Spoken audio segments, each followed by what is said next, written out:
say the best souvenirs aren't things, they're stories. And today my story starts right here in Chicago at the official beginning of the Mother Road. In 2026, Route 66 turns 100 years old. So I grabbed my journal, filled up the gas tank, and with my good friend Kathy behind the wheel, we set out to drive the most famous highway in America. 4 states, hundreds of miles, a century of stories, and a chicken fried steak recipe I'm still thinking about. And this is only part 1. Welcome to Whisked Away by Angela. Here you'll come with me on all my adventures, both big and small, and see what inspires me along the way. There is always something about a day that really stands out, something that really sticks with me. So I head into the kitchen and I create a dish inspired by wherever the day leads me. If you love great food, new experiences, and living life fully, you are in the right place. And I'm so glad you're here. Route 66, more than 2,400 miles from Chicago to Santa Monica. And after all these years, I'm finally standing at the beginning of it. I don't know what those travelers felt 100 years ago, but I can tell you that I am excited because after months of planning, my own Route 66 adventure is finally underway. Route 66 opened in 1926. For millions of Americans, this highway wasn't just pavement. It was a fresh start and a way to discover America one roadside stop at a time. Once you leave the Chicago suburbs behind, Route 66 starts feeling like Route 66. Meet the Gemini Giant, one of the route's most recognizable roadside attractions. He's quirky, he's huge, and apparently every Route 66 traveler has to stop and say hello. By lunchtime, we made our way to Springfield for one of the most famous food stops on our route, the Cozy Dog Drive-In. And there was absolutely no way I was driving past without trying one. The corn dog was actually born here in 1946. Let's give it a try. I hear you can't do it without mustard.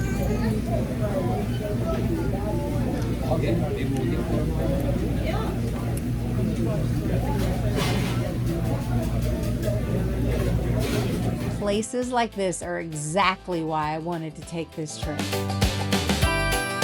Springfield to St. Louis. The road's changing. Fewer towns, more sky. Missouri has more surviving miles of Route 66 than almost any other state. And right before we got there, the sky completely opened up on us. The weather chased us right past the Gateway Arch. But honestly, I didn't mind. I grew up just north of St. Louis, so even watching the city pass through a rain-streaked window felt like coming home. The old chain of RocksBridge carried Route 66 travelers across the Mississippi River for decades before a newer bridge took over. Today it's closed to cars, but you can still walk across it. Walking over this patched historic asphalt with my hometown just an hour up the river, it's easy to imagine all the people who crossed this bridge before me. Some were heading west looking for opportunity, some were headed home, and some were probably just out there looking for adventure, just like I am. We headed into the Ozarks toward a place called Devil's Elbow. Between the river, the bridge, and the hills, it felt exactly like the Route 66 stop I'd hoped to find. You used to be able to get a drink at the Elbow Inn. It was a little dive bar opened in 1926, but it had just recently closed. They say the ceiling's covered in bras. Man, it's a shame we couldn't verify that. Now let's be honest. There was absolutely no chance Kathy and I were driving past a place called Uranus Fudge Factory without stopping. Was it historic? No. Was it authentic? Route 66? Nope. Did we stop anyway? Of course we did. After rolling through 567 miles of history and on and off again rain, road trip fatigue was definitely setting in. But then we turned the corner. Slicing through the gloom was the Boots Court Motel in Carthage. Built in 1939, this place is a living Route 66 legend. They've restored it beautifully, right down to the historic carports, and they have real brass keys. We even snagged room number 6, the exact room Clark Gable stayed in back in 1942. No TVs, just pure vintage soul. Slipping into bed to write in my journal, listening to the rain hitting the roof. Frankly, my dear, this is pure happiness. Day 2 began with a little morning rain on the old metal chairs outside our door, and a quick breakfast before hitting the blacktop. We coasted past an old drive-in theater and crumbled signs left standing like modern ruins, making our way toward the Kansas state line. Route 66 only spends about 13 miles in Kansas.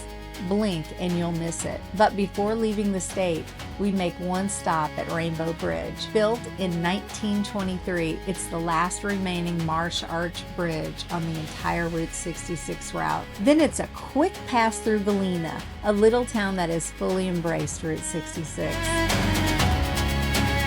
Crossing into Oklahoma, our stomachs guided us straight to Bonita for lunch at Clanton's Café.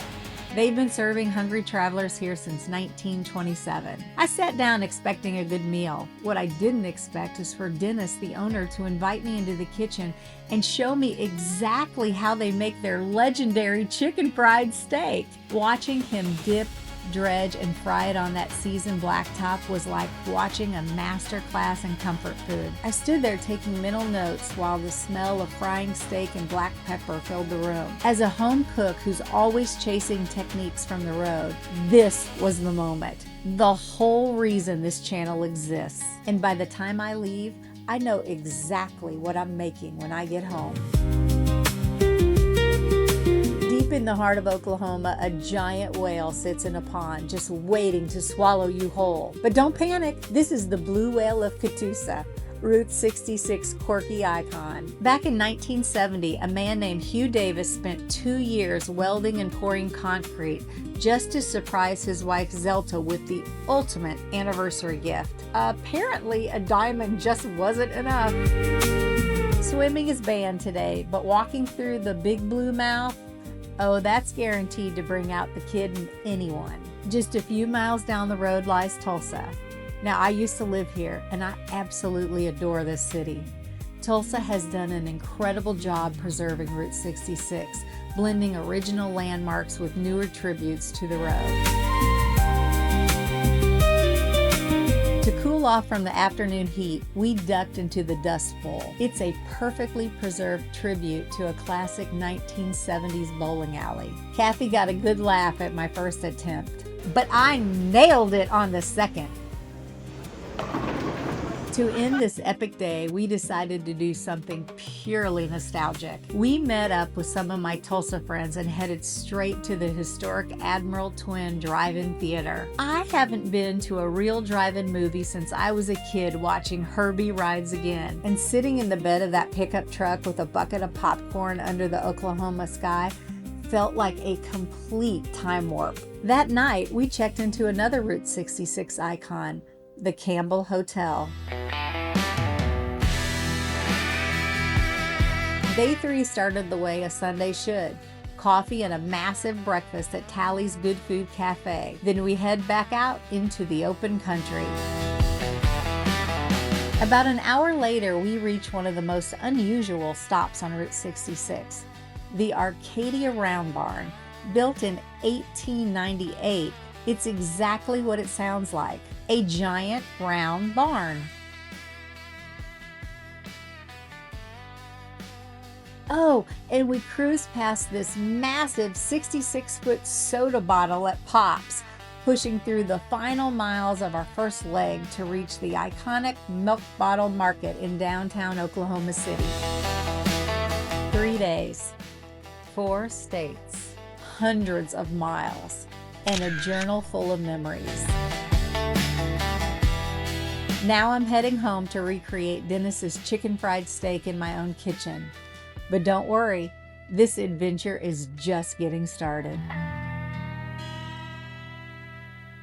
I'm back home and I am ready to tackle these chicken fried steaks, and I am super excited about it too. I started last night. I took our steaks and I put them in a marinade. The marinade consists of 2 cups of buttermilk with a tablespoon of Zatarain's Creole sauce and a little bit of hot sauce. I mixed it all up, put the steaks in, covered it, threw it in the fridge. These have been marinating just under 24 hours, so they should be nice and tender.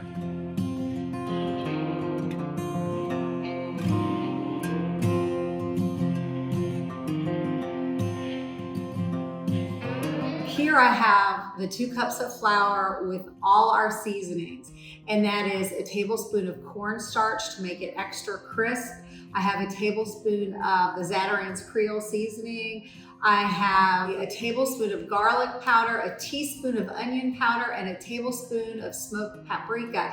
And then I also added a teaspoon of black pepper. Now, if you like spicy, you can add some cayenne pepper to this. I'm not a huge spicy lover, so I didn't put it in. But that's our flour mixture. I'm gonna flour my hands and I'm gonna just flip the steak over. Just press with the palm of our hand, and you're gonna have to do this quite firmly. Now we're gonna dip this in our egg wash, and we want it to be completely wet with the egg wash. And then we're gonna put it right back in our flour mixture. And we're just doing the exact same thing we did before. We're just pressing with our palms down, spreading the steak out, but we're also pressing that flour into the steak. And now we're gonna let our steak rest on a rack for 10 minutes before we fry. It has been 10 minutes and it's about time to fry this steak. So what we want to do is get our grease up to 375 over medium-high heat, and then we're going to put our steak right in there to fry. We want to fry for about 2 to 3 minutes per side until it is deep golden mahogany brown. We are there. So now we're just going to take our steak and we're going to place it on a rack over a paper towel to drain. Steak is draining and we want to immediately start our gravy. So the first thing we want to do is take our hot grease and we want to pour it and strain it through a cheesecloth. One of the reasons that we strain the drippings is because of the paprika, the smoked paprika that's in there. We don't want it to be a real muddy color, and also it can be extremely smoky. So that's one of the reasons we strain it. So let's quickly make our gravy. Let's add 2 tablespoons of the drippings back into our pan. And we want to add 2 tablespoons of butter. And this is going to give us a beautiful, rich gravy. And once our butter is completely melted, we want to add a 1/4 cup of flour to make our roux. And what I'm using is a ball whisk. And I'm using this because for me, I can get a smoother gravy. Okay, we're starting to change color. So I want to slowly add our milk. It's 3 cups of milk and I have warmed it. And we're going to slowly add it and just whisk it together so that it stays nice and smooth. Okay, we've got all our milk in and we're going to quickly season our gravy. We're going to add some kosher salt and black pepper, and this is going to be to your taste. I'm stirring this around until it thickens. That's what we're looking for. We want our gravy just to slightly thicken. Our gravy is just perfect. And now it's time to cover our steak with it. Finally, it's time for the true test. Let's cut into this and see how it compares to Dennis's chicken fried steak at Clanton's.